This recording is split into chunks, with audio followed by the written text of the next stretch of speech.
Halo, assalamualaikum warahmatullahi wabarakatuh. Selamat malam ya buat teman-teman semuanya, khususnya yang selalu menantikan video-video terbaru atau updatean terbaru dari channel Solusi. Terima kasih banyak ya buat teman-teman semuanya yang sudah mau mensupport dan mendukung channel ini mungkin dari awal sampai detik ini ya. Anda yang selalu menyempatkan waktunya untuk hadir di channel Solusi Hutang ini. Mudah-mudahan apa yang Anda cari dapat Anda temukan di sini ya. Kali ini yang mau kita bahas itu, ini ada beberapa email dan nanti saya akan berikan masukan. Ini kalau seperti ini terus, ini bahaya juga ini untuk Anda ke depannya gitu loh. Ya, saya paham Anda gagal bayar itu karena duit Anda nggak ada, karena uang Anda nggak ada. Tapi kalau cara berpikir Anda seperti ini akan memperburuk keadaan untuk kedepannya gitu loh ya. Jadi bagaimana seharusnya kita bersikap, bagaimana seharusnya kita menanggapi sesuatu di tengah gagal bayar saat ini ya. Jadi buat teman-teman semuanya, silahkan simain video ini sampai habis. Dan kita sampaikan juga buat yang mau bergabung di dalam grup WhatsApp, silahkan klik tombol gabung yang ada di bawah nama channel. Jadi harus berlangganan dulu dari YouTube, nanti Anda mendapatkan akses untuk bergabung ke grup WhatsApp ya. Dan yang belum mensupport channel ini silahkan disupport dulu. Mudah-mudahan dengan supportan dan dukungan Anda, channel ini terus berkembang dan pastinya bisa memberikan edukasi dan motivasi.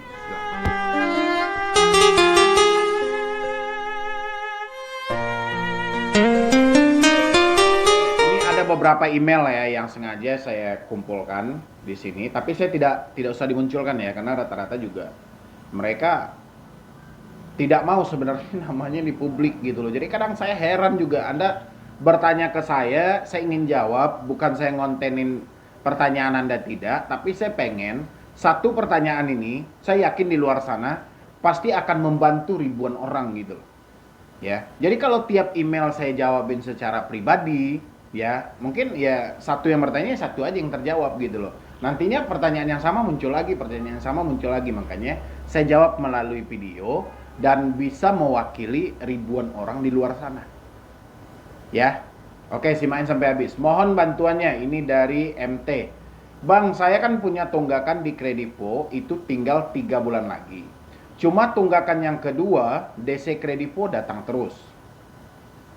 Nah, saya belum ada uang untuk bayarnya, jadi saya mau galbay terlebih dahulu. Oke, karena memang tidak ada uang ya sudah, berarti galbay jalan terbaik gitu ya. Memang saat ini ditunda dulu pembayaran dari pinjolnya. Anda tetap bekerja dan berusaha. Ya. Habis itu sebenarnya aturan 90 hari di OJK pas dari saya telat bayar atau 3 bulan dulu nunggak baru terhitung 90 hari, mohon dikasih penjelasannya. Oke. Kalau untuk peraturan wajib menagih 90 hari, contoh tenor Anda ada 1 bulan ya, dihitung dari tanggal 1 sampai tanggal 30. Otomatis berlaku wajib menagih 90 harinya itu mulai dari tanggal 1-nya. Ya, mulai dari awal bulannya lagi. Awal bulan itu dihitung sampai 90 hari. Ya, peraturannya DC tidak boleh menagih lagi. Tapi akan berbeda konsepnya apabila Anda meminjam dengan sistem tenor yang panjang. Tenor yang panjang ini contoh Anda minjam 10 juta dengan 6 kali pembayaran. Ya, ini tidak akan mungkin berlaku wajib menagih 90 hari. Ya, dan sampai detik ini pun tentang aturan wajib menagih 90 hari tidak dipakai oleh otoritas jasa keuangan, bahkan pinjol sendiri. Ya, OJK memang mengupdate informasi itu, mengupdate tentang wajib menagih 90 hari, tapi OJK tidak mempertegas aturan itu. Ya, jadi saya rasa Anda sudah tertinggal dalam segi pemikiran. Kalau Anda masih memikirkan wajib menagih 90 hari, Anda akan stres sendiri gitu. Ya, nanti Anda bisa marah-marah nggak nentu sama DC. Kata OJK, wajib nagih 90 hari. Si DC-nya tertawa nengok Anda gitu loh. Karena OJK tidak mempertegas aturan itu. Ya, kalau saya nggak salah itu pas pembentukan Asosiasi Fintech Pendanaan Indonesia di bulan Februari atau Maret. Di bulan Februari atau Maret bersamaan juga keluar peraturan wajib menagih 90 hari. Ya, dan di 2019 itu saya sempat juga bikin videonya. Saya bilang gini, selamat, hutang Anda akan lunas, pinjol akan berguguran. Saya rasa waktu itu saya berasumsi bahwa aturan ini akan dipatuhi oleh pihak pinjol. Ya, bahwa OJK dan AFPI akan mempertegas aturan ini. Tapi makin ke sini nggak ada. Ternyata terlepas dari sebuah aturan, ya aturan aja gitu loh. 2020 muncul lagi aturan dari OJK bahwa pinjol legal cuma boleh mengakses kamera, mikrofon, dan lokasi. Tapi di praktek di lapangannya tidak seperti itu. Ya, pinjol masih meminta data akses kontak, masih meminta data akses log, masih meminta akses galeri. Ya, jadi memang kayak mana ya saya bilangin. Jadi ada sebagian aplikasi yang memang mentaati aturan OJK, ada juga yang enggak, tapi banyak yang enggaknya gitu loh. Konsepnya yang enggak tadi itu didasari karena debt collector yang tidak tahu menahu soal itu, habis itu dengan pinjol juga seperti itu, seakan-akan aturan OJK ini walaupun sudah dibentuk, tapi OJK selalu berpihak pada pinjol. Asumsi pinjol seperti itu, makanya aturan itu tidak ditaati ya. Jadi untuk Ibu MT, kalau Anda telat bayar, tidak mampu bayar, jangan fokus memikirkan tentang wajib menagih 90 hari. Fokuslah memikirkan kayak mana Anda bisa memunculkan uang yang nggak ada menjadi ada. Ada ya, lagi, paham ya? Tanya dong Bang, ini dari IR ya. Assalamualaikum Bang, maaf ganggu waktunya. Saya mau tanya Bang, bedanya DC lapangan dari pihak pinjol sama DC lapangan pihak ketiga itu apa sih Bang? Mohon sekiranya Abang mau menjelaskan tentang itu sama saya. Ya sama-sama DC juga, sama-sama tukang tagih juga. Bedanya si DC yang disebut dengan pihak ketiga ini bahwa pinjol telah menjalin kerjasama di luar dari internal mereka. Jadi contoh ada lembaga atau ada sebuah perusahaan yang memang khusus merekrut dari si debt collector gitu, macam-macam, misalnya PTA, PTB atau C gitu loh. Jadi si pinjol ini menjalin kerjasama dengan PT ini. Ya, karena si pinjol hanya ada debt collector yang internal, mereka lemparlah dengan pihak eksternal mereka yang mereka jalin untuk kerjasama ini. Ya, jadi intinya DC lapangan dengan pihak ketiga, ya sih sebenarnya itu nggak jauh beda sih ya. Sama-sama juga konsepnya juga menagih gitu loh. Tapi saya yakin Anda bukan bingung soal DC lapangan dari pinjol atau pihak ketiga dari pinjol. Anda bukan bingung itu. Anda cuma bingung kapan DC datang ke rumah, daerah mana yang dikunjungi, apakah daerah saya akan juga didatangi. Cuma Anda perintilin sedikit pertanyaannya gitu loh. Ya, jadi saran saya nggak usah perumitkan pikiran kita. Sudah saatnya kita move on dari semua ini. Kalau memang sudah nggak mampu ya sudah nggak mampu gitu loh. Jangan kita tambah-tambah beban pikiran kita dengan hal-hal yang tidak seharusnya kita pikirkan. Ya, soal wajib menagih 90 hari memang itu aturan OJK sudah jelas-jelas, sudah dari dulu tidak pernah ditaati oleh debt collector ataupun pinjol. Habis itu soal tugas lapangan, ngapain kita pikirkan ini? Ya mau bedanya gini, ya terserah. Yang penting kalau mereka menagih di luar dari SOP berhenti membayar. Ya, kalau mereka menagih sesuai dengan SOP, minta keringanan dan minta restrukturisasi. Selesai gitu, sampai di situ aja. Ini nggak usah kita tambah. Ini bedanya apa? Ini apa gitu loh. Sebenarnya semuanya hampir sama karena mereka juga sama-sama disuruh oleh pihak aplikasi pinjolnya. Ya, sama-sama juga menagih. Ya. Jadi jangan diperumit lagi untuk Bapak IR yang bertanya seputaran DC lapangan pihak pinjol dengan DC lapangan pihak ketiga. Ya, konsepnya sama-sama menagih. Asalkan mereka masih SOP, minta keringanan sesuai kemampuan Anda. Tapi kalau mereka di luar dari SOP yang ada, hentikan pembayarannya dan stop bayar sama sekali. Ini ada lagi, mohon bantuan Bang Medi. Assalamualaikum Bang Medi, saya mau minta saran solusi Bang Medi. Saya udah galbay di 2 aplikasi, Akulaku dan Shopee. Jujur sudah nggak mampu bayar Bang. Buat makan, buat jajan anak aja masih kurang, belum lagi beli susu anak yang bayi. Tolong saya Bang. Kalau saya bilangin, Anda ngapain ngutang? Mungkin keterlaluan ya, karena konsepnya semuanya sudah terjadi ya. Oke, kita lanjutin. Di Akulaku total sekitar 7 juta lebih Bang tagihan, padahal dulu pinjam sekitar 3 jutaan di dana cicil dengan tenor 6 bulan. sama ketambah SpayLater sekitar 1,2 dan Shopee sekitar 4,6 juta. Dulu pinjam juga sekitar 6 bulan juga.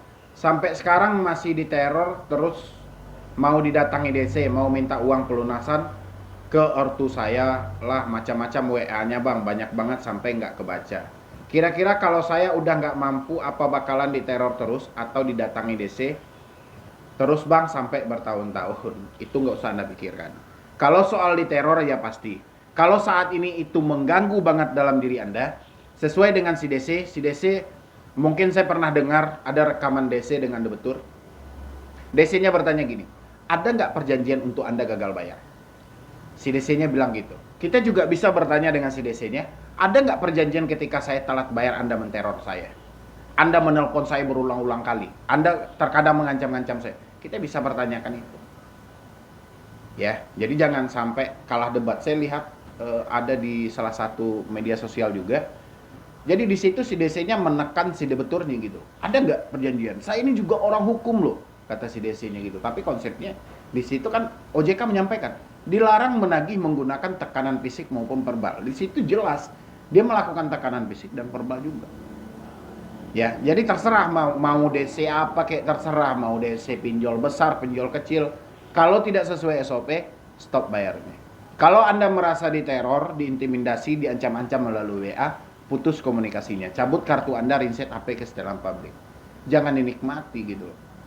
Ya. Dan habis itu nggak perlu juga kita mikirkan apakah DC ini akan datang terus ke rumah setelah bertahun-tahun. Rumit pemikiran Anda nanti. Kita kalau bisa simpel aja. Masalahnya cuma hari ini duit kita belum ada, belum tentu minggu depan, belum tentu bulan depan, tahun depan.